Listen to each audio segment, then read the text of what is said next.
Naam, hujambo msikilizaji na karibu. Huu ni mwanga kamili wa Just FM awamu ya saa 3. Jina langu ni Clinton Omwange.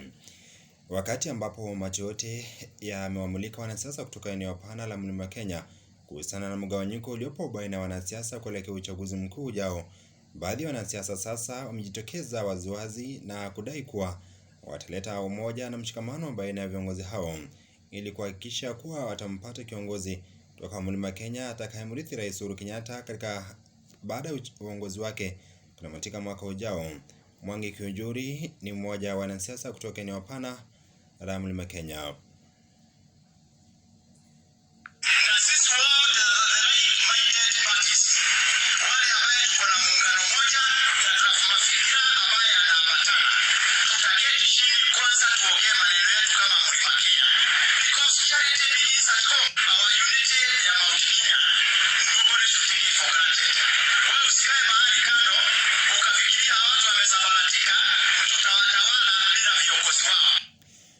Kwingineko, siku chache baada ya ziara naibu wa rais William Ruto ya kuzuru nchini Uganda kutibuka, Ruto pamoja na mamia ya wanasiasa walio chini ya chama cha UDA hapo jana waliandaa ibada ya kumsifu Mwenyezi Mungu. Ibada iliongozwa na dini ya kanisa la PAG katika makao makuu ya naibu rais katika mtaa wa Karen jijini Nairobi. Akijibu maswali kutoka kwa wanahabari baada ya ibada hiyo, Ruto alisema kuwa ajenda kuu yake baada ya kutoa uongozi mwaka ujao ni kuhakikisha kuwa kila Mkenya aliye katika ngazi ya chini kimaendeleo atakamuliwa kiuchumi. Aikariri ujumbe ambao umezagaa mtandaoni kuhusu bottom up.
Wazazi mbalimbali walio na watoto ambao wanatarajiwa kujiunga na shule za sekondari nchini ili kuanza muhula wa kwanza baada ya kutamatisha masomo yao ya shule za msingi hapo jana walionekana wakiwa kwenye harakati za kuandaa wanao ili wasipitwe na wakati. Bwana Ronald Nigara ni mmoja wa wazazi kutoka mjini Nairobi. Mapema sana nikitafuta nafasi ili nisafiri nipeleke mtoto shule, lakini sasa hivi magari vile hakuna, lakini at least sasa hivi nashukuru sababu nimepata gari sasa ndio nataka kuondoka. Naelekea Kapsabet, lakini sasa maandalizi mapema ndio sababu mambo ya curfew, alafu pia tena hizi mambo ya hizi COVID measures. Sasa inabidi tuanze mapema ndio tufike kule mapema. Kwingineko, shughuli za masomo zikiwa tayari zimeanza miongoni mwa kaunti mbalimbali nchini tayari kuanza muhula wa kwanza. Baadhi ya watu wamekuwa kwenye njia panda ambapo wengi wao hawaelewi maana ya mtaala mpya wa masomo CBC ambao unatumika kwa sasa. Niliweza kufanikiwa kufanya mahojiano na mmoja wa maafisa kutoka Wizara ya Elimu, Bwana Christopher Cheriot, na kutegua kitendawili hicho jinsi ifuatavyo. Ikiwa tayari shughuli za masomo zimeweza kurejelewa miongoni mwa kaunti mbalimbali nchini tayari kuanza muhula mpya wa masomo, muhula wa kwanza chini ya kalenda mpya masomo mwaka 2021. Hii leo nimeweza kubahatika kufanya mahojiano ya moja kwa moja na mmoja wa maafisa wa elimu kutoka Wizara ya Elimu Bewa ama kutoka kaunti ya Bomet, na alikuwa na mkutano wa kuwafundisha walimu na kuwapa manufaa ya mtaala mpya wa elimu ambao ni CBC. Karibu sana, hii ni Just FM. Ningeomba uweze kujitambulisha jina lako na uweze kutuambia maana ya CBC, labda kwa yule mtu ambaye hafahamu mtaala huu mpya wa elimu. tuanze na jina lako. Christopher Cheriot. Yes. Kwa sasa kuna mtaala mpya wa elimu ambao ni CBC na labda wazazi wengi na ama watu wengi hapa nchini Kenya hawauelewi. Labda unaweza ufafanua CBC inamaanisha nini? CBC in full is competence-based curriculum. This new curriculum that was rolled out in 2018 and was fully implemented in 2019. First learners of CBC curriculum are now in grade 4. Thank you very much. Maybe you can mention some of the differences between the new curriculum, that is the CBC, and the previous curriculum whereby learners were under the system of 844 system. Maybe what are some of the differences between the CBC and the previous curriculum? Okay, just but a few differences is that the current competence-based curriculum deals with learners' ability. The other one was general, where a learner was to master all the skills that was being included in the curriculum. Another thing is that CBC is more of activity-oriented. The other one was content. Yes. So we are moving from content to activities. So do you think that CBC is more important than the previous system? Very, very important. How is it important? Because it is nurturing the potential in a learner, and the other system was just taking a learner through schooling regardless of whether they have the potential or not.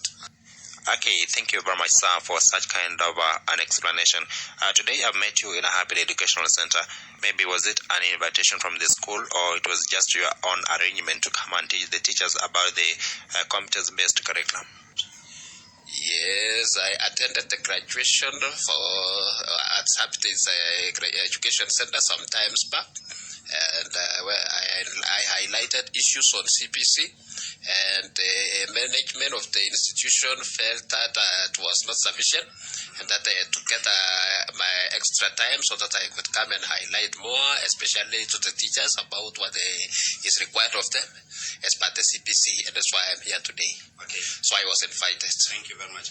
Another question. I've attended various schools across the country, and this question is not somehow related to the CBC, but it's somehow related to the various curriculum, and even the CBC.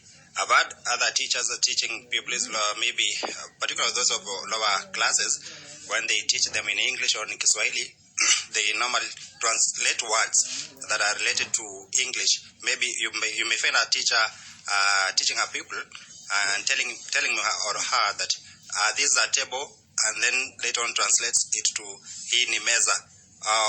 In another occasions, you may find a teacher wants to learner to understand very much some of the words that are in Kiswahili or in English. Then you will find a teacher saying that these are pupils, and then later on translates to hawa ni wanafunzi.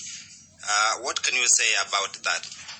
First of all, influence is mainly where someone attain his training, but in my opinion, and as per the training I've underwent, language is taught using that same language. It is not allowed to teach a language using a different language, because language grammar is different in Kiswahili and different from that of English. So if it is English, let all illustrations be in English. Kama ni Kiswahili, illustration yote ikue kwa Kiswahili. Thank you. And on my side, I'm with Madam Sarah Ondari, ni mmoja wa walimu katika shule ya Happy Day. Ningependa pia aweze kutuambia kuhusiana na huu mkutano ambao mmoja wa maafisa wa elimu kutoka Wizara ya Elimu ambao wamefanya katika shule ya Happy Day Education Center. Karibu sana madam. Kwa utangulizi nitaanza na majina. Mimi ni Madam Sarah Nyaboke, mwalimu wa chekechea katika shule ya Happy Day Care Center. Leo tumekuwa na mkutano ambapo walimu walikuwa wanafundishwa kuhusiana na mtaala wa CBC. Labda walimu wenzako wameweza kunufaishwa na mkutano huu na mafunzo? Ndio, hasa tumeweza kunufaika kabisa katika mafundisho ya siku hii. Tumeelimishwa vile mtaala wa CBC unastahili kuelekezwa kwa mwanafunzi ambaye ni mchanga sana. Kuna uhusiano ambao umetengenezwa vizuri kati ya mwanafunzi, mwalimu na mzazi pia. Shule umesema inaitwaje labda? Happy Day Education Care Center. Thank you very much, madam, and thank you very much, our officer from the Ministry of Education. Maybe when we will meet once again, I will I will intend to know more about the CBC, then we will educate our society. Thank you, Just FM. Thank you. Tunashukuru sana kwa usimamizi wa Just FM. God bless you. Naam, kutokana na mahojiano hayo, sasa tunaendelea na habari nyingine ambazo tumeweza kuzipea kipaumbele asubuhi ya leo. Baada ya wenyeji kutoka sehemu mbalimbali katika kaunti ya Laikipia kuishi kwa uoga kutokana na wahuni ambao wanakisiwa kwa wafugaji wanaowaiba mifugo yao mbali na kuwaua wenyeji, sasa hali ya usalama imeimarishwa ili kupunguza visa hivyo. Haya yanajiri baada ya mmoja wa inspekta wa polisi kuuawa kwa kupigwa risasi, huku idadi ya waliouawa ikiwa ya kuhuzunisha katika siku za hivi karibuni. Sasa ile ng'ombe moja nilikuwa nabakisha, walikuja jana mwendo wa saa 6:30. Wakati walikuja walitagulia hapa kwangu, akamulika, wakaanza kupiga marisasi hapa kwa tanki, na walikuwa na kisilani mingi sana, na walikuwa watu wengi kabisa, na wakapiga nyumba kabisa. Walikuwa wanataka kuingia ndani, nikawapembeleza. Unapembeleza mwanaume kama mtoto asiingie kwa nyumba. Naam, hizo ni baadhi ya taarifa ambazo tumekuandalia hii leo katika mwanga wa Just FM ya saa 3. Taarifa hizi na nyingine kamilifu itakuja hapo mwendo wa saa 7 mchana, lakini hapo mwendo wa saa 4, saa 5 na saa 6 utapokea muktasari wa mwanga. Jina langu ni Clinton Omwange. Zidi kusikiza station ya Just FM na kumbuka kuweza kukaa umbali wa mita moja kutoka kwa mwingine. Valia barakoa yako ili kwa pamoja tuweze kusaidia kupunguza visa na maambukizi ya virusi vya corona. Jina langu ni Clinton Omwange. Kuwa na asubuhi njema.